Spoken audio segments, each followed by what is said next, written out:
Welcome to the 37th Annual Oregon Rural Health Conference, presented by the Oregon Office of Rural Health.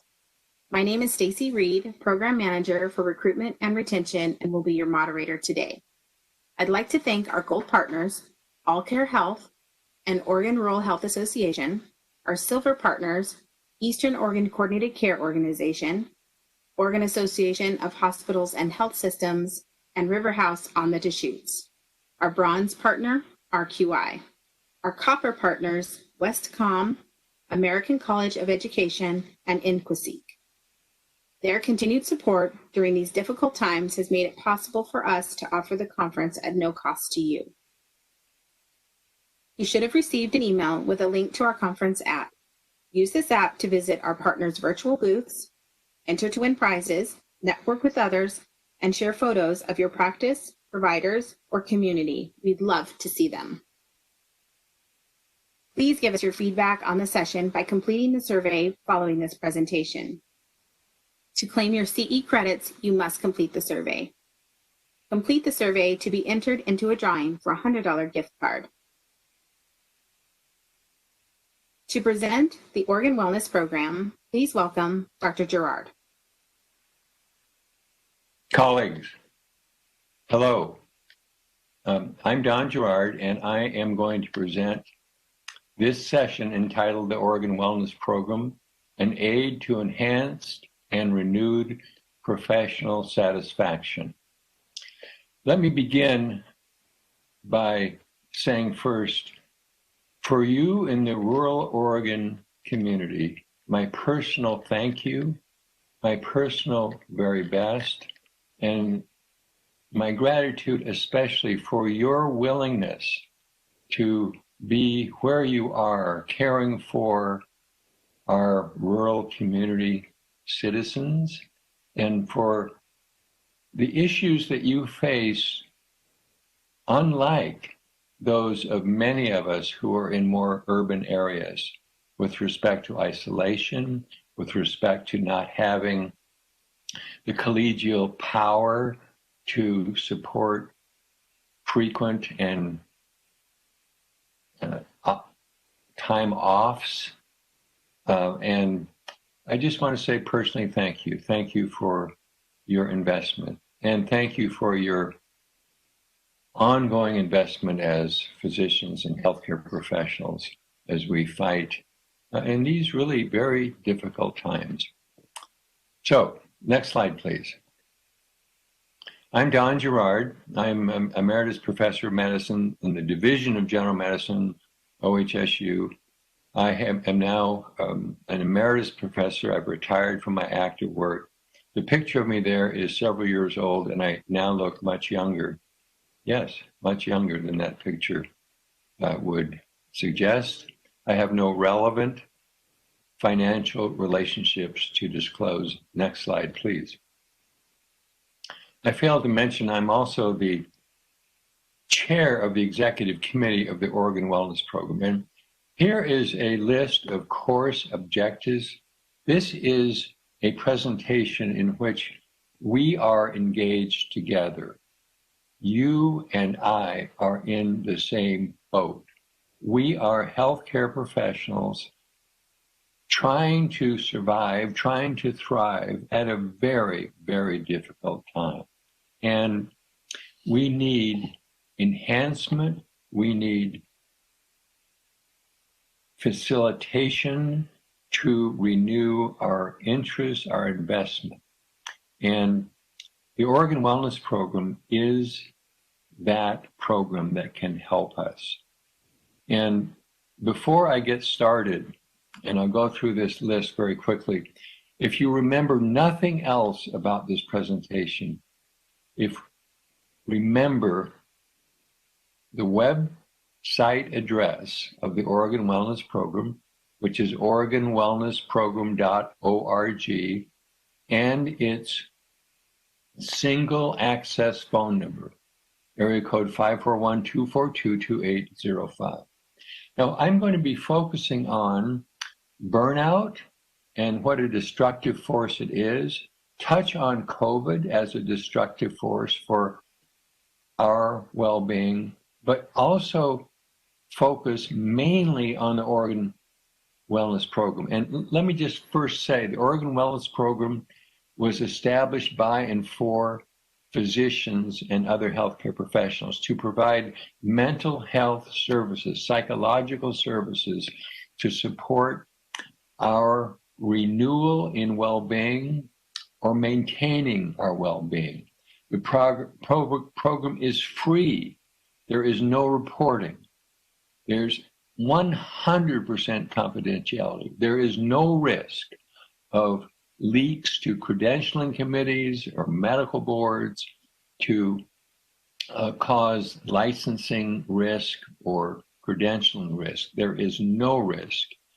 And we very much want you to use it because we believe, and I know you believe, we all believe that if we are the best and the most healthy, we are the best and the most able to care for our patients. And that's what this is all about. So I need to start with why this happened, a little bit about the burnout history, how it's a destructive force, and then a little bit about our own conflict as physicians and healthcare professionals about caring for patients versus caring for ourselves. We always defer to the former rather than ourselves. Then a little bit more about the OWP, its history, its access, what counseling is all about, a little bit about outcomes data, which are actually quite encouraging.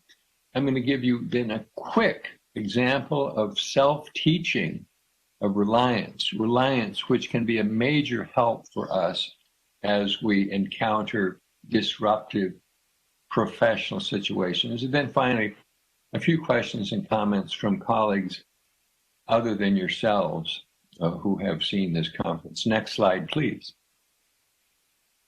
So let's talk about burnout. I'll try to make this brief, but it's really an interesting story. Burnout actually was a term coined by H.J. Freudenberger in his book, published in 1980, entitled Burnout, High Cost for High Achievement, 12 Steps, etc. Now, Freudenberger was a German who emigrated from Germany with his family in 1938, went to City University of New York, then got his PhD in psychology at NYU, and practiced among many physicians throughout his career in New York City. He began to identify during that long-term practice discontent among himself and many colleagues. They seemed to become more cranky, more disenchanted with what they did. They no longer held patients on the highest pedestal, and they began to develop bad habits, sloppy care. Some even left practices. And so he and a colleague began to try to study this from the psychological perspective, and after long efforts concluded what is contained in this book, that physicians as a group are high risk for burnout, for a destructive force, because they are a group in general who are committed fully to attainment of their goals. They will not rest until they have hit the acme of those accomplishment bars. In fact, they will reach for that bar and give up everything, including personal activities, including other activities that they enjoy and have grown up with to balance their lives, give them all away to try to succeed. And that ends up crushing their own livelihoods, their own personas, their own self-esteem, their own happiness. The high cost for high achievement. Now, almost on the heels of this book, Christina Maslach, who is an Emeritus professor at Berkeley and who a PhD in psychology from Stanford, identified burnout as a common occupational disorder among physicians. And she distilled the available information about it and identified three characteristics which are central to it. And the first is professional exhaustion. I just cannot do it anymore. I'm too tired. And second, the term depersonalization, which is what I've just described. The individual's becoming cynical, becoming discourteous with colleagues, with patients, becoming isolated from groups and spinning away from the investment of their practices. And then third is the characteristic where the professional is unable to appreciate his or her contributions to the profession. She actually developed that into what's called the MBI, the Maslow Burnout Inventory, which is a validated questionnaire which will identify those who are burned out. So, very quickly, burnout is a big deal now. 50% of all of us, 50% of all physicians, and more in rural areas, more in primary care, more in surgery, more in emergency medicine, have this syndrome, and it is destructive. Let me back up now just for a second. Medicine as a profession has not always been a wonderful life.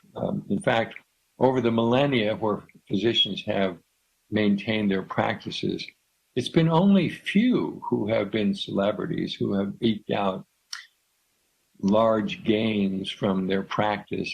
Most of the physicians over the millennia have served to care for the desperately ill, for whom they had nothing to provide except comfort and presence. And it wasn't until the end of World War II in the United States when doctors became noted for a very high bar status among the citizenry. Doctors volunteered to be in World War II. They gave up their graduate medical education training to help care for the wounded, to care for the ill, and they became heroes. And on the heels of the end of the war, they were rewarded by having funding to support their continued graduate medical education, an enormous benefit for them. And then on the heels of that, 1965, this is very interesting, 1965, LBJ, in his crusade for civil rights and for benefits of underserved, facilitated the accomplishment of Medicare.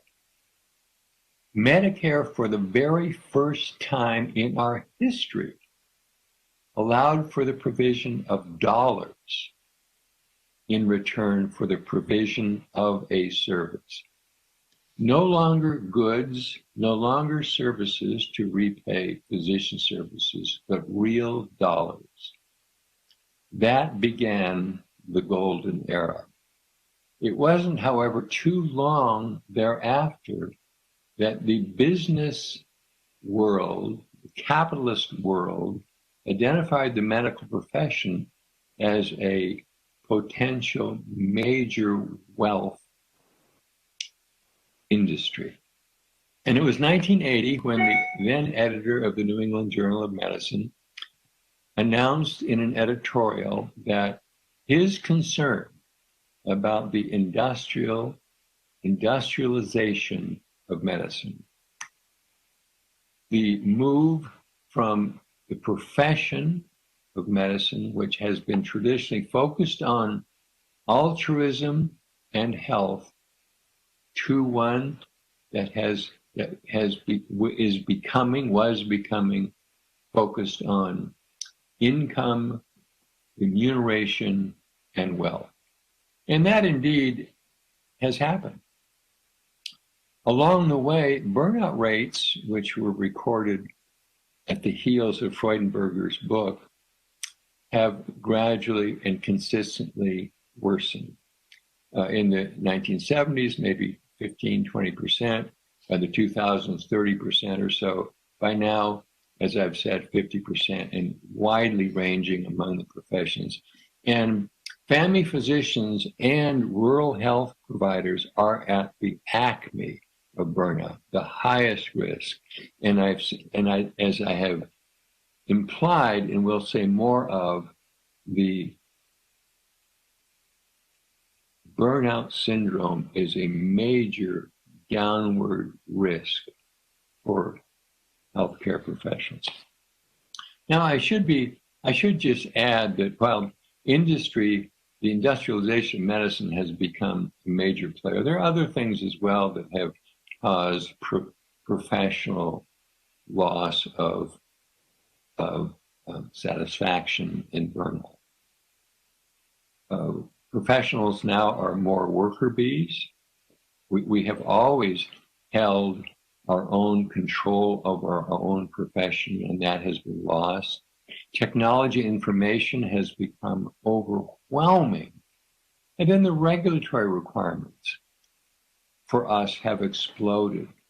Certification, recertification, credentialing, recredentialing, and governmental requirements, pre-authorizations, the entire cascade of requirements that steal us away from caring for our patients is then the final blow that seems to have really been the pea in the mattress, or the straw that broke the camel's back, has been the implementation of the electronic medical record, the Epic and Cousin systems, which were marketed as major advances in information retrieval for physicians, which has become converted to a significant degree in the insurance of the best return for the provision of a service in terms of dollar remuneration.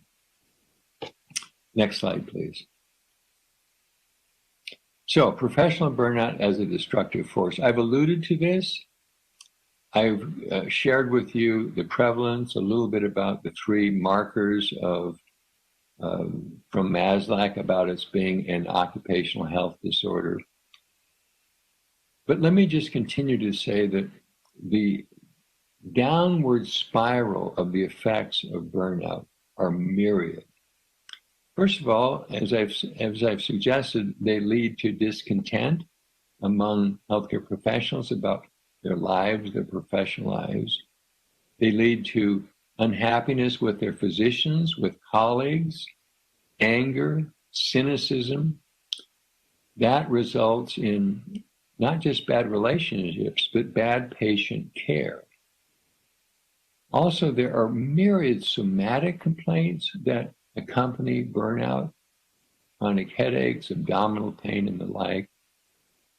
Bad behavior can be an outcome. And as you'll see in a second, bad behavior includes a gateway to substance use, boundary, breakage of boundary regulations, attrition from practice, major mental health issues like depression, significant depression, and suicide. Next slide, please. So, summary, destructive force of burnout. Unhappy, dissatisfying professional lives, poor relationships, bad patient care, bad patient outcomes, attrition, bad behavior, and as I've said, gateway to alcohol and substance abuse, boundary breaching, poor cognition, chronic, unforgiving somatic complaints, depression, and suicide. And those are real outcomes of the burnout syndrome. And that is exactly why we, as a professional community, need to reach out to get help. Now, one could argue that the systems in which we work are partially responsible, and indeed they are. There may be opportunities where the systems can help us, but ultimately we have to help ourselves. We are the ones who are responsible for ourselves, and we can improve our statures, our feelings, our investment, our satisfaction. But we have to take the opportunity to do it. Next slide, please. So I need to talk just a second about this. The understanding of the inherent conflict we have between caring for patients and ourselves. Now, many of you, all of us, during the earliest periods of our medical careers have faced the adage, the mantra, your patients come first.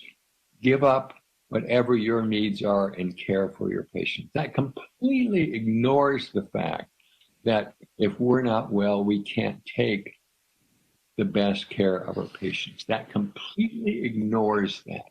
But that has been the adage. It's something we've lived with and abide by throughout our entire professional careers.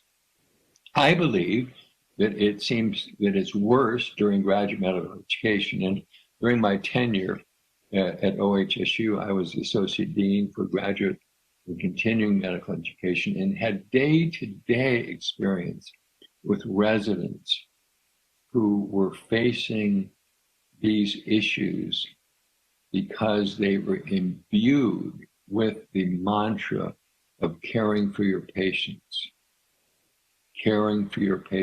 first. I even encountered one day a surgery resident who looked like he had unilateral mumps, but what he had was an abscessed tooth. And what he maintained was that he could not take the time away because his patients needed him. Now, that is just wrong, and we have to resolve that mantra. We have to resolve it. We have to care for ourselves. Next slide. Next slide, please. So, the OWP, a brief history, I hope. So the Organ Wellness Program was kindled, if you will, when I was actually the chair of the Oregon Medical Board in 2014. We had established, colleagues and I had established an Oregon Wellness Program, a wellness program for residents when I was associate dean in 2002 on the heels of a resident physician suicide. And we believed that we could offer help for those of us mourning this significant tragic event. And so we established a counseling program. My colleague, a psychologist, began to provide the services, and it has grown and grown and grown, such that today at OHSU, nearly 25% of all residents, fellows, and faculty seek out the wellness program for help in maintaining their satisfaction, in overcoming issues that they encounter in terms of maintaining their satisfaction and love of the profession. It's been quite a successful program. And we borrowed that theme to establish the Oregon Wellness Program. In Oregon, in 2012, Lane County established a wellness program for physicians on the heels of several suicides in that county. In 2015, the Multnomah County Medical Society established its program. And then in 2014 through 2016, we as a community of healthcare leaders throughout the Oregon community developed the Oregon Wellness Program, which is an umbrella program in which Lane County and Multnomah County and two other county programs that we helped establish, and a program in Medford that is not affiliated with a county program because they don't have one, all work together, all have vetted psychologists and psychiatrists who all agree to provide the care for our licensees with confidentiality, with no reporting, only acceptable through voluntary entry into the program and free services. The professionals bill the Oregon Wellness Program and we pay for their services. So, as I've said, and I'll say again because reiteration, repetition is a marker of education.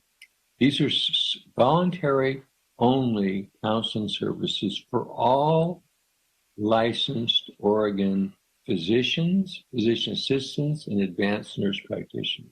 They're confidential, there are no records, there are no referrals, there are no tracking, they're all free.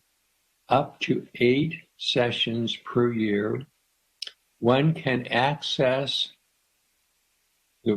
a counselor and be seen within 48 to 72 hours of the call.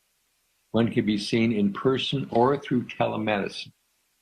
And these are visits that are fully supported by healthcare system organizations, by the availability of the use of some licensee fees through legislative action, through large practices, through IPAs, and through individual donations.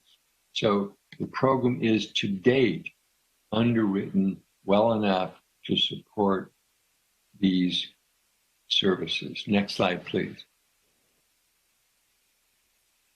As I've already said this, remember, it's accessible live during usual work hours, through voicemail at other times. There's a crisis line available as well.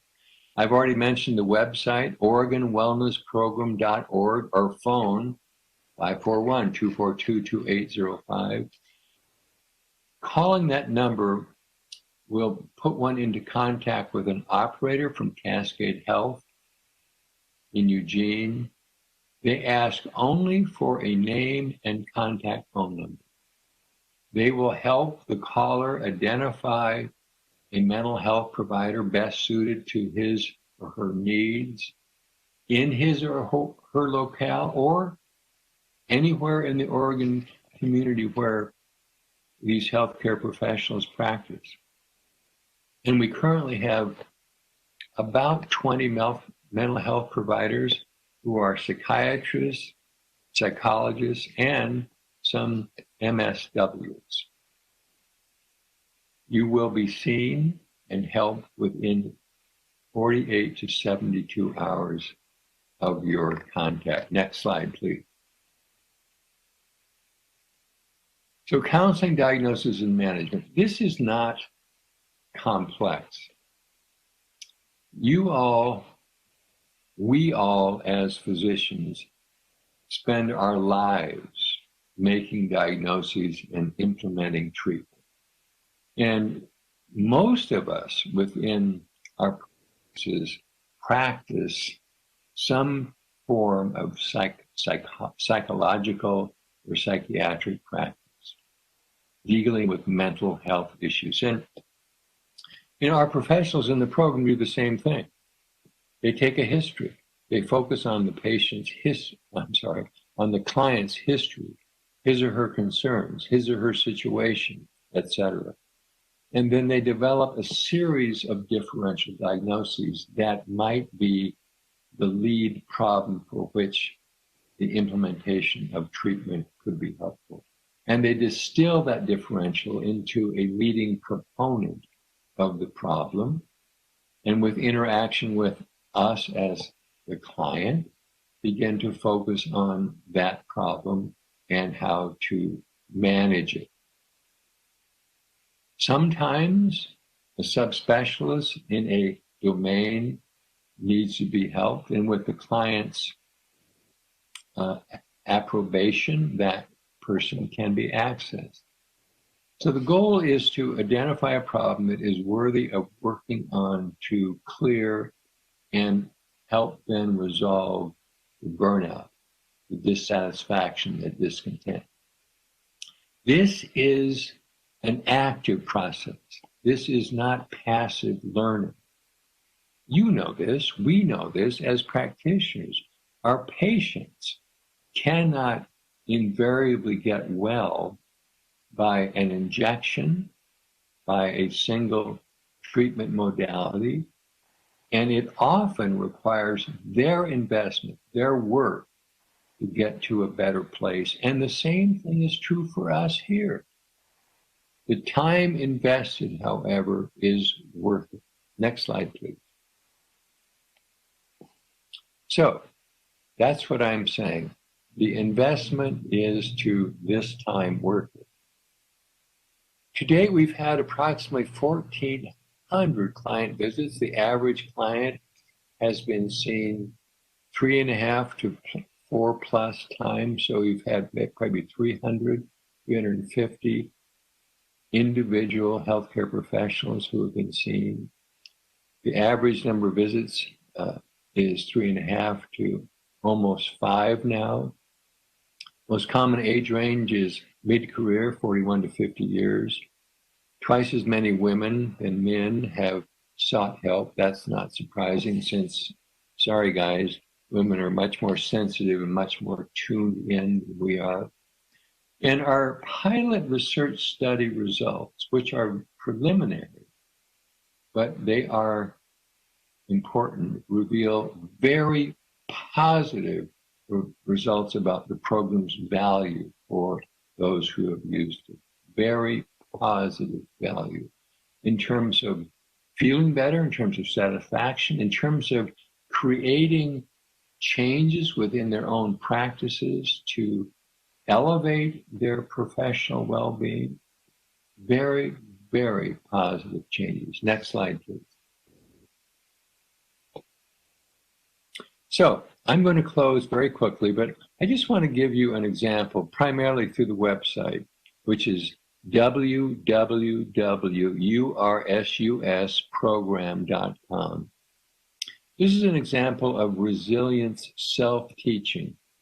We do not have to be dependent on counseling services. We can access many programs like this one to teach ourselves to become more resilient, more upbeat, more contained, less emotionally distraught. This program was put together by a Eugene, Oregon psychiatrist, Dr. Joe Arpaia. No, Joe Arpaia is not the sheriff in Arizona, but a highly respected psychiatrist in Eugene, Oregon, a graduate of Caltech. And he has spent years developing de-escalation programs for police forces. And he's also developed this program for resilience self-teaching. Write this website address down. It may be helpful. And it's something you can do, we can do on our own. Limited time and of great value. Next slide, please. So, questions from your colleagues. Over the months, I have received a number of questions from colleagues about the program, about their own professional situations, and I'm going to just go through, there's an inordinately long list here of questions, but I'm going to just select out a few to maybe give you some ideas about what you might want to bring forward in our Q&A when that time comes. And I want to try to demonstrate through these questions how closely they match the 3 characteristics that Maslow proposes burnout. The number 1, exhaustion. Number 2, the depersonalization, the crankiness, the cynicism, the negativism. And third, the inability to identify our own value as our own, as we are professionals in the field. So the first question, how do I maintain compassion and empathy in delivering efficient patient care and be present for family when coming home through the doors? Well, I think this question relates exactly to that. How do I maintain compassion and empathy? i.e., how do I avoid becoming depersonalized, becoming cranky, becoming angry? The characteristic of burnout. Well, you do it by getting unburned out, by investing the time and the effort to let our mental health professionals help you in identifying the core problem and working on its resolution. Let me skip down. What are some rewarding milestones in the arc of a physician's career? Well, that's a topic for a whole nother presentation. I feel blessed that I've had a fabulous career. But I would also say if I were burned out, I wouldn't be able to appreciate it. I wouldn't be able to identify some of the rewarding milestones of my career. Remember, number 3 of the Maslow criteria is the inability to identify the rewards that we have had in our own professions. Let me jump down. For family physicians, and I would say rural physicians, working in large health systems, wellness committees, employee assistance programs are available. They are not necessarily in more rural areas. And the reason that I bring up this question is to say, number one, EAPs, although available and wonderful, are not well used. And they are not used because we are cautious about what we might say to a mental health professional would come back to bite us with respect to our emotional stability and therefore impact adversely on our credentialing status or even our licensee status. Now, the reality is that credentialing committees and certainly the Oregon Medical Board are invested in wanting us to get help, wanting us to be well and to maintain our well-being. They are concerned about impaired healthcare professionals, but not those of us who are seeking help to maintain or improve our wellness status. So I say that because it's important. The OWP has none of the trappings of an EAP, no proximity to credentialing committees or the board. So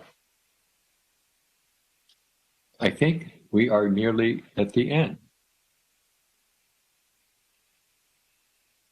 I would like to take this opportunity to remind you the website, OregonWellnessProgram.org, and the phone number 541-242-2805. I want to just end by thanking you again, the rural healthcare professional community, for your many, many contributions to the health of our rural communities, to your willingness to be less supported by collegiality, numbers, and strength, by your willingness to be on call and available virtually 24/7, 365, for your caring care for our citizenry. I very much respect what you do and so much appreciate your value in our community. So thank you for the time. I hope this is helpful, and I hope you use our program. It is beneficial, and it can help you greatly. Thank you. Thank you, Dr. Girard, for the work you and others have done with the Oregon Wellness Program and contributing to the well-being of healthcare professionals throughout Oregon. Let's take some questions. Thank you, Dr. Girard, for what a great presentation and some fabulous information that's so important for our providers to hear and have access to. We have a number of questions that have come in, both on the app and in the question and answer box here. So let's get started. Are there any YouTube videos available about your program? Bob, thank you. The quick answer to the question is no. But let me back up just 1 second and say again, thank you to all of you in the rural communities, all of you healthcare professionals. Your work is stunning. It is unending, and it is so appreciated by the citizens of our state. Bob, to go back to your question, there is no video about the steps one takes to become a client to be seen. However, we have just written a letter called Oregon Wellness Program Patient, Client, and Mental Health Provider Responsibilities, and it's entitled, it's addressed to Dear Patient Client. And we go through in a most transparent way all of the steps involved in signing up, in getting help. And I will say again, there has been no report to date of any breach of confidentiality. We have increased the confidentiality very slightly, such that every client will establish his or her own personal identifier known only to him or her. And that's the only communication that will be known during the entire process of being seen and helped. I do believe that a short video might be helpful, but to be honest with you, I have zero idea how to do it. And I'd certainly be open for your comments or suggestions. And just quickly, I'd be also open for you to email me or call me, any of you, anytime, and I'd be delighted to talk to you. Because this methodology, although wonderful, is slightly more restrictive than we would hope. But anyway, thank you, Bob. Thank you for that. Another question that's come through is, how can somebody register for a wellness program and maximize it without missing relevant appointments and opportunities? Without missing relevant appointments and opportunities. I presume that means that means fulfilling other obligations that one has. And if that's the case, let me say this: you rural healthcare professionals, of all of us, have the most restricted flexibility in the way you spend your professional time, and I'm sure your personal time as well. And that's why telemedicine has become a real win. And is there a silver lining in COVID? No. But for our OWP program, telemedicine has now become the single methodology for reaching out to get help. And it is so time saving. You don't have to take time away for days to go drive to get help. You can do it virtually instantaneously, and it's very productive. Virtually all of our visits now are telemedicine, and it's working very, very well. I hope that addresses your question. I will say, just to add on, that when you make contact with the single contact number, you will be given the phone number of a provider, a mental health provider, that you and the receptionist helped identify, and you will be seen within 72 hours. And with telemedicine, you have to do nothing other than go to a private room in your home or your office or whatever, and access the visit. I hope that helps. Great, thank you. Another question is this program only available for healthcare professionals who have licensing, like RNs, PAs, and MDs, or can people with MAs and administrative staff access it as well? Yeah, it's a very good question. Thank you. And right now, as of November 2020, the program eligibility requires an Oregon license for MD or DO physician, physician assistant, or advanced nurse nurses, so advanced credentialed nurses, basically nurse practitioners. We are looking toward potentially expanding the program to other groups and are actually quite involved in doing that. Now, I will say that to date, no one has been denied a visit, even if he or she is not licensed, because people call with big concerns and they need help, and they may be redirected after the first conversation, but we have seen individuals, professionals who are not licensed, but the regulations, if you will, are as I have stated them. Thank you. I think that's a great question, because I think it really does show that healthcare is a team. It's a team event these days, and it starts with the physician and goes all the way to the person at the front desk, and that kind of stress and personal health care, mental health care is so important to everybody. So it's good to hear that we hope to expand the program at some point. And it's good for us to continue to recognize that the mental health of all of our healthcare providers and staff is extremely important. Bob, just to reiterate what you said, that's so important.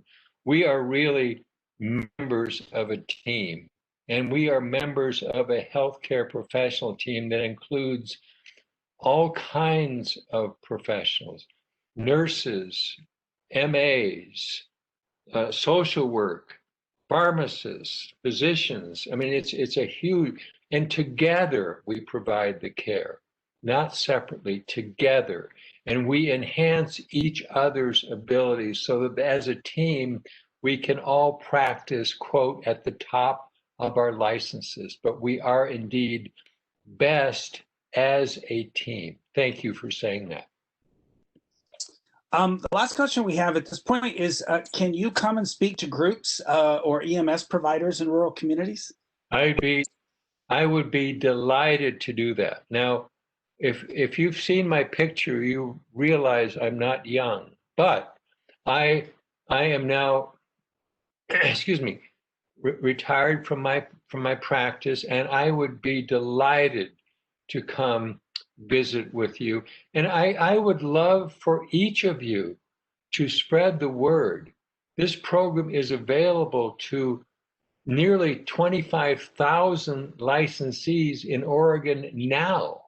And with COVID emerging into an even more severe state, we as a community of healthcare professionals are going to be even more downtrodden, more anxious, more frightened, and more in despair about our inability to do many of the things that we traditionally do in caring for our patients. And I will say, this is probably a more important time than ever to ensure that we, as healthcare professionals, are well, that we can do our professional functions well and with satisfaction, and that we can then be mentors for others and exemplars for others to ensure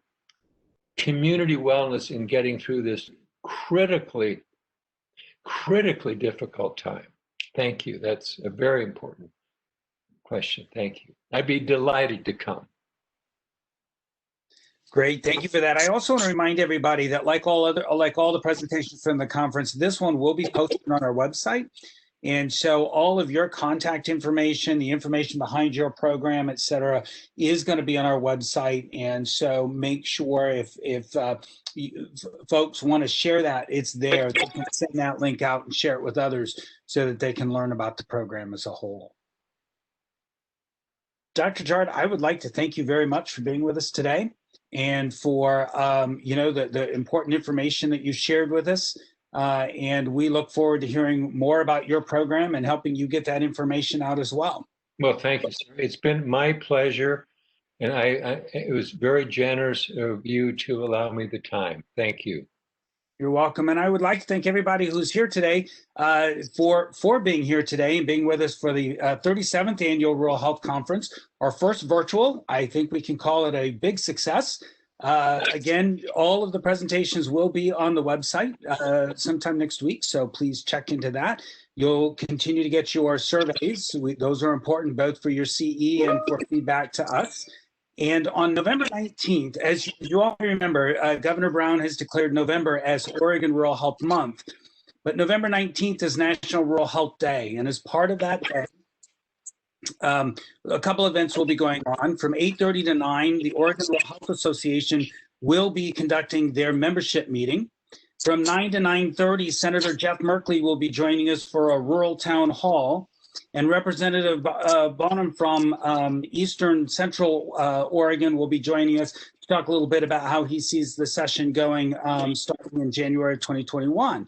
So you can use the link that you have for this session, or you'll also be receiving another one early next week. But we hope you'll join us on Thursday, November 19th, National Rural Health Day, for the OHA membership meeting. And if you are not a member, you can join, and your voice is important, so please consider doing so. And also for the town hall with Senator Merkley.